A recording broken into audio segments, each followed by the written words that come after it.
Hello mga kababayan. Magandang araw sa ating lahat. Kasama niyo po ngayon si Ka Eric sa isa namang episode ng ating video analysis at video talakayan. Sa oras na ito, bibigyan po natin ng pagpapaliwanag at tamang pananaw itong diskarte na mag-amang Marcos Jr. at ang kanyang anak na si Sandro Marcos na ngayon ay tinatawag ng mga netizens na so young and yet so corrupt. Nag-testify daw po itong si Sandro Marcos, daw po, kasi hindi naman totoong pag-testify yun, compliance lang po yun mga kababayan. Ang ibig ko pong sabihin, humarap si Sandro Marcos kamakailan lang sa ICI, itong binuo ni Marcos Jr. na tinatawag niyang investigative body or yung Independent Commission for Infrastructure. Paano maging independent yan? Karay-karay at buntot-buntot dyan ang Marcos stooge na si Vince Dizon, yung DPWH Secretary ni Marcos, sa lahat ng mga inspeksyon o kaya mga investigasyon, kunwari, na ginagawa nitong ICI. Hindi pa rin independent yun kasi nandyan nga ang tao ni Marcos. At itong si Vince Dizon, nandyan yung mga staff nila, nandyan yung taga-DOJ, paano maging independent yan? Bahagi ng sistema ng mga kalakaran ni Marcos yung nagpapalakad dito. At si Marcos halos ang nakikialam kung ano at sino ang ipapatawag dyan at ano ang ilalabas ng ICI.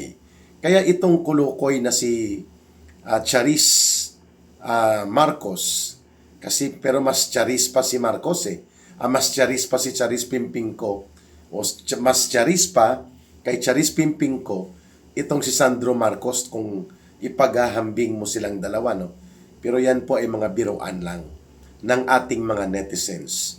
Seriously speaking about it, ang pagharap daw ni Sandro Marcos sa ICI, challenge po siya, na ilabas ang minutes o ang records ng kanyang tinatawag na executive session at hindi niya tinatawag na testimonya tungkol sa kanyang pagkakadawit sa ibinunyag ni Ginoong Saldico na isa siya sa may pinakamalaking insertions sa tatlong nakaraang budget cycles.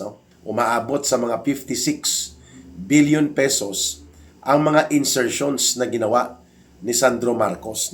At karamihan nito doon sa Ilocos Norte na mga proyekto na kung si Governor Chavit Singson pa ang magbubunyag, mayroon pong proyekto doon si Sandro Marcos sa Ilocos Norte na mga flood control projects na halos 2 bilyon ang pinondo, pero halos inanod lang ng baha ang tatlong mga flood control projects doon at ang contractors noon o ang nangontrata ang Diskaya Couple. Kaya nga dapat sabihin na ng mag-asawang Diskaya ang katotohanan kung magkano ang kinubra na SOP o Standard Operating Procedure. Ibig sabihin po ng SOP, kalakaran doon sa pangungutong sa mga proyekto na ipinapatupad o kaya ginagawang ghost. Yan po ang ibig sabihin dyan ng salitang SOP, Standard Operating Procedure. Yun ang kalakaran. 25% yon. So, sa kunwari ang executive session na ito ni Sandro Marcos, nagmayabang ang kulukoy. Sabi niya, I am willing and open na ito ay isa publiko at upang maipakita sa mamamayan na wala akong tinatago. Aba, nang kinol ang challenge niya ng mga media at iba pang mga netizens at ng mamamayan mismo tungkol sa kanyang diskarte na magmayabang at maghambog-hambugan na siya ay handa na isa publiko ang kanyang mga sinabi o ang kanyang pagharap through an executive session, closed door po yun, ay bigla pong bumahag ang buntot ni Sandro Charis Marcos. At sabi niya, hindi na niya pinapayagan na isa publiko pa ang kanyang executive session sa harap ng ICI. Aba, Hindi ibig sabihin po, may tinatago. Yun lang naman ang simple niyan eh. Kung wala kang itinatago, dapat pinatelevise mo yon. Dapat ibinunyag mo yon at sinagot mo ang mga issue. Tatlo yun eh. Una, ang binabanggit ni Ginoong Saldico, saan mo dinala ang napakaraming insertions mo? No? Halos pareho lang sila ng tiyuhin niyang si Martin Tambaloslos Romualdez sa mga insertions na ito. Hindi nila ito sinagot. So, hindi natin nakuha ang pagpapaliwanag niya. Why Sandro Marcos ay nagkaroon ka ng almost 56 billion pesos sa tatlong budget cycles na mga insertions. Ibig sabihin po, wala yon sa National Expenditures Program. Isiningit, ipinalusot, at alam na ang purpose niyan. So, ang kanyang tiyuhin na si Martin Romualdez, ganon din halos, no? Mga nasa 70 billion pesos din ang mga insertions ni Martin Tambaloslos Romualdez, hindi pa kasama ang 17 billion pesos po na insertions niya doon sa budget ng House of Representatives na under din sa kanya noong 2025 budget, no? Samantalang si Sandro Marcos ay mayroong 56 billion pesos mahigit na mga insertions. So hindi ito sinagot. Pangalawa, itinuturo siya ni Governor Chavit Singson na marami sila ng tatay niya at siya, si Marcos Jr. at si Sandro Marcos, ng mga insertions at mga proyektong kung hindi man house-show o gawang siupaw ay ghost projects na pinagkakitaan nila na mag-ama sa Ilocos Norte. At ang mayor dyan na ngayon na pinaupo nila Marcos sa Lawag yata yan. Lawag ba ang kapital ng, nako-confuse ako minsan eh. Vigan and Lawag yan eh. I think Vigan is Ilocos Sur, Lawag Ilocos Norte. So sa Vigan, sa Lawag, ay si Alcid. Ang nagpaupo daw dyan, sila Marcos, sapagkat matagal na nilang kontraktor ito sa mga proyekto sa Ilocos Norte. Ayan. So magkano ang ipinatupad? Sino-sino ito sapagkat lumalabas po sa revelations ngayon at mga records na ang Ilocos Norte isa po sa may pinakamaraming flood control projects at insertions na ipinatupad. At isa si Sandro Marcos dyan, mga kababayan. Hindi rin po ito sinagot. At ang pangatlo, ito yung involvement niya doon sa revelations ni Saldico hinggil sa mga maniobra ng nanay niya at tiyuhin niya na si Martin Araneta at si Lisa Araneta din sa mga customs na mga usapin ng agricultural smuggling and manipulation. Hindi rin po ito sinagot ni Sandro Marcos. So, kung kayo ng tatay mo, ay talagang sincero at seryoso na ituwid ang mga nagaganap na mga pangungulimbat at pangungurakot sa kaban ng bayan, and you are not involved into this kind of plunder and massive systematic corruption, bakit ka umatras at nabahag ang buntot mo sa pagharap sa publiko, nagpa-executive session ka pa at nagbigay ka pa ng kahambugan na statement na handa kang isa publiko ang proceedings o ang nilalaman ng iyong executive session sa pagharap mo sa ICI at nang ikaw ay i-call out ng media at ng mamamayan, biglang bahag ang buntot ni Sandro Marcos. Ayan. So makikita mo talaga ang pattern. Nagsisinungaling, nagko-cover up, nagmamanipulate, at ang pinakamalala ay nagkukunwari na inosente. Yun. Kaya, nawawalan ng kredibilidad ang ICI, kagaya ng ginawa din ni Martin Tambaloslos Romualdez. Nagkunwa-kunwari ang humarap din sa isang executive session sa ICI, hindi rin isinapubliko ang kanyang mga inilahad doon, bagamat siya ang itinuturo at ikinakanta at ibinubulgar ni Saldico na co-conspirator or principal conspirator to Marcos Jr. para maganap ang large-scale corruption and massive plunder na ito na tinaguri ang the crime of the century. Ito pong more than 1 trillion pesos na pandarambong sa flood control projects na these guys ay aba, hindi lang po basta hindi isinapubliko yung executive session na yon na binabanggit para kay Romualdez. Ang SESTE, ito pong ICI ay kaagad naglabas, no, isang linggo lang nakaraan, nung pinaharap nila si Martin Romualdez sa kanila, ay sinabi nila that they were not able to find out or establish the related events of circumstances and evidence that would pin down to Martin Romualdez being involved in corruption as of this time. So, ibig sabihin po, inabsuelto kaagad ng ICI si Martin Tambaloslos Romualdez kahit pa na itinago nila ang kanilang gimmick at style ng kunwa-kunwaring executive session. No media release and no transparent and open for public scrutiny na pamamaraan ng pagpresenta kay Martin Tambaloslos. The same ang ginawa po ng ICI dito kay Sandro Marcos. Ano ba kung anak siya ni Marcos Jr.? In fact, itong si Sandro Marcos Jr. Itong si Sandro Marcos, si Martin Romualdez at si Marcos Jr.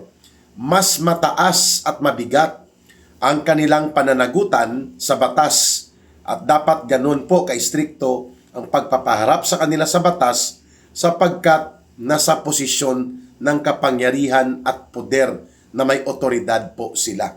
Si Sandro Marcos, naging deputy speaker or naging ngayon ay majority floor leader, parang number 2, number 3 yan ang ranggo niya sa buong hierarchy of officials ng House of Representatives. Si Martin Romualdez, naging Speaker of the House. So si Mark at magpipinsan, magtiyuhin at tatay ni Sandro, ang relasyon nila, ang pagiging magkapamilya nila na umuupo at umuokupa sila ng matataas na posisyon sa gobyerno, mas lalong mas mataas ang hinihingi na pananagutan sa kanila dahil may posisyon sila ng poder at kapangyarihan. Kung ikukumpara sa mga contractors at iba pa na binubulgar at mga secondary operators sa loob ng sindikato ng DPWH. So ang pagkabahag ng buntot ni Sandro Marcos hinggil sa pagsasapubliko supposedly ng kanyang executive session sa ICI ay pagpapakita na ang lahat na nagaganap sa ICI ay kadramahan.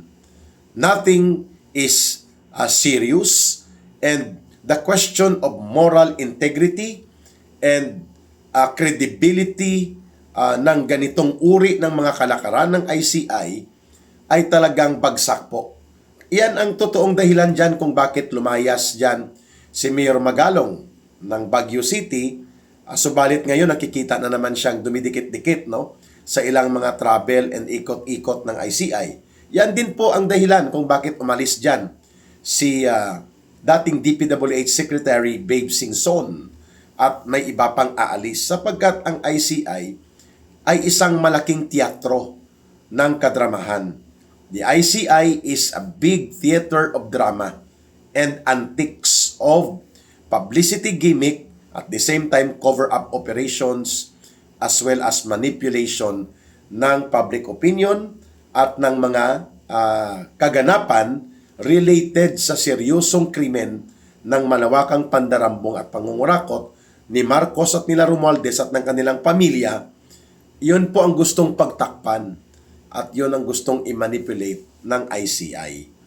Kaya, expected na itong kolokoy na si Sandro Charis Marcos ay bumahag ang buntot sapagkat sangkot at mayroon pong katotohanan ang binabanggit at binubulgar ni Ginoong Saldico laban sa kanya, sa kanyang tatay, sa kanyang nanay, sa kanyang tiyuhin na kapatid ni Lisa Araneta at even dito kay Martin Tambaloslos na tiyuhin niya rin. At sabi pa nga ni Congressman Jing Paras, no, yang si Sandro Marcos, nag-training niya na taga-timpla ng kape sa opisina ni Martin Romualdez dati, nang wala pa sila sa poder, si Marcos, no? Pero nang si Marcos na ang naging presidente, biglang naging kongresista itong kulukoy na si Sandro Marcos at biglang naging deputy speaker o naging majority floor leader pa nga itong Kulukoy na ito. Na alam natin ang only qualification niya ay dahil binitbit siya ng tatay niyang kurakot at bulok na si Marcos at nang tiyuhin niya. So ngayon, nagmayabang siya doon sa ICI executive session na willing siyang ilabas, wala naman palang binatbat, no? Pag may dahilan, pag ayaw may dahilan yan eh. Pag gusto may paraan. O ngayon, dahil ayaw niya, nagdadahilan siya na kailangan daw wag ma-preempt, wag ma-prejudge ang mga ginagawa ng ICI kaya hindi na niya minabuti na lamang niya na hindi na isa publiko ang kanyang diskarte ng kunwaring executive session sa ICI. Ang katotohanan po dyan na duwag. Bumahag ang buntot dahil sasabog ang iskandalo sa kanilang pagmumukha. At pangalawa dito, nagpalabas din ng statement itong Kulukoy na tatay niya na si Marcos Jr. na pinakansila na ang passport ni Saldico. At ngayon lumalabas na parang ang lahat ng mga secondary players ay titirahin na. Lubusan ng inilaglag si Ginoong Saldico, tinanggalan na siya ng pasaporte at mukhang ito na rin yata ang nangyari kay Harry Roque at limited na ang magiging travel opportunity and authority mo na makapasok sa iba't ibang mga bansa kung ikaw ay umiiwas dito sa mapangwasak at bingatibo, no, na pag-weaponize ngayon ng gobyerno ni Marcos bilang instrumento niya ang batas upang patahimikin, sikilin at supilin ang mga kalaban nila sa politika na naninindigan at nagbubulgar ng kabulukan ng gobyernong hawak ngayon ni Marcos at Romualdez. At ako nga, no, bukas, no, Friday, harap din po ako sa preliminary investigation and I will submit my counter affidavit sa kasong inciting to sedition na isinampa po ng PNP-CIDG. Hindi pa kasama dyan ang pangaharas ni Ontiveros ng pag-file niya ng cyber libel laban sa akin at iba pang mga political commentators. Nakasama ko sa kaso at pati po yung pending cases ng mga komunistang teroristang tinutulungan nila Marcos at Romualdez para iharas po kami ni Dr. Lorraine Maribadoy. Yan po ang nangyayari sa ilalim nitong gobyerno ni Marcos. Bingatibo, mapaniil at mapanupil at ginagamit bilang armas at instrumento ang batas upang supilin at lupigin ang mga naninindigan para sa pagtatanggol ng karapatan ng mamamayan sa matinong gobyerno, na karapatan ng mamamayan na walang korupsyon at hindi kurakot o bulok ang gobyerno, at karapatan ng mamamayan na hindi ninanakaw ang kanilang pundo at pinaglilingkuran sila ng tamang gobyerno. No, ang mga nagsasalita at naninindigan para dyan, kagaya nila Congressman Kiko Barsaga, tinitira, iniipit at ginigipit at hinahanapan ng butas upang lupigin at nang ikaw ay mapupwersa kang manahimik. No? Marami po kami dyan na ganyan po ang status. No? Kaya ako bukas, haharap ako sa Quezon City Prosecutor's Office na naman. Okay? So, itong pagdeklara ni Marcos na parang si Saldico lang ang punong kriminal at mastermind ng lahat ng ito, hindi po ito kapanipaniwala. This is an outright declaration ng pagtatabon-tabon. Yun na po ang sinasabi niya sa ICI. Yun na rin ang message niya sa Senate Blue Ribbon Committee. Hanggang kay Saldico lang. O bakit si Romualdez wala? At bakit wala ang sarili niya at ang anak niya? Di ba? Sa simpleng katanungan, there will be, o sa simpleng pagpapahayag, there will be no Saldico without Martin Romualdez and Marcos. And there will be no Martin Romualdez na abusado at tarantado sa poder at kapangyarihan niya kung wala si Marcos. And there will be no single centavo na pwedeng nakawin at durubuhin sa ginawang sindikato ng mga budget for 2023, 2024 at 2025 kung hindi si Marcos ang nagpipirma ng budget. Di po ba? O bakit wala siya? At bakit wala si Bunuan? Pinatakas nila yung DPWH Kulukoy secretary niya. O bakit wala din si Bersamin, si Pangandaman, si Recto? O, ito po ang mga alipores ni Marcos ay hindi po napailalim sa investigasyon. Napakalinaw po kung paano inilahad ni Saldico bilang inner circle operator ng sindikato nila Marcos at Romualdez ang operations ng krimen sa pandarambong at pangungurakot, including kay Sandro Marcos na ito, kay Martin Romualdez sa asawa ni Marcos, kay Martin Araneta, at ito ay insider's information. And yet, at ito ay nag-corroborate sa unang pahayag na ginawa ni Sergeant Gotesa na limpak-limpak na salapi na nakamaleta ang dinideliver. Ito rin po ang ginawa na pahayag ng mag-asawang Diskaya, kaya sila iniipit ngayon.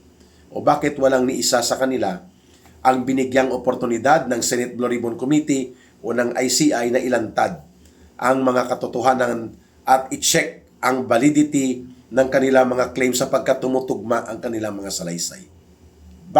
Bakit? Dahil si Marcos naman po talaga. At ang kanyang pamilya, kasama si Romualdez, ang asawa ni Marcos, at pati po itong si Sandro Marcos, ginawa nilang isang malaking sindikato, ang gobyerno. Yan ang katotohanan. Pero may katapusan din po ito. At unti-unting nagbi-build up po ang puwersa ng mamamayan laban sa kanila. At may hangganan ang lahat ng pang-aabuso na ito. This will not remain forever, na hindi po ito matatapos at hindi lalabanan ng mamamayan. Maraming salamat sa inyong pagsubaybay at pagtangkilik sa Ka Eric Celis YouTube channel, sa pag-promote ng mga subscribers, pag-share at promote at pag-like ng video uploads ni Ka Eric at ng ating mga live sessions. Malaking bagay at malaking tulong po kayo sa aking pagsusumikap na palakasin ang advokasya for good governance in the fight against corruption and plunder, and for a real good government that will serve the best interest of the people. Muli, sa gustong tumulong po sa ating advocacy, doon na lang po natin ipadala o i-coordinate sa numero na 0916-308-7710. Uulitin ko po, 0916-308-7710, Rohilda Celis po. Kay Langging yan, GCash line po yan, at the same time, line of support coordination para hindi kayo ma-scam. Para po yan sa suporta ninyo sa Bangon Sambayanan People's Movement. Mahalin natin ang bansang Pilipinas, walang ibang magmamahal nito, kundi tayo ring mga Pilipino. Para sa Diyos at sa Pilipinas nating mahal, may God bless everyone, and may Allah will be with those who are Muslim brothers and sisters. Bye for now. Maraming salamat at mabuhay ang sambayanang Pilipino.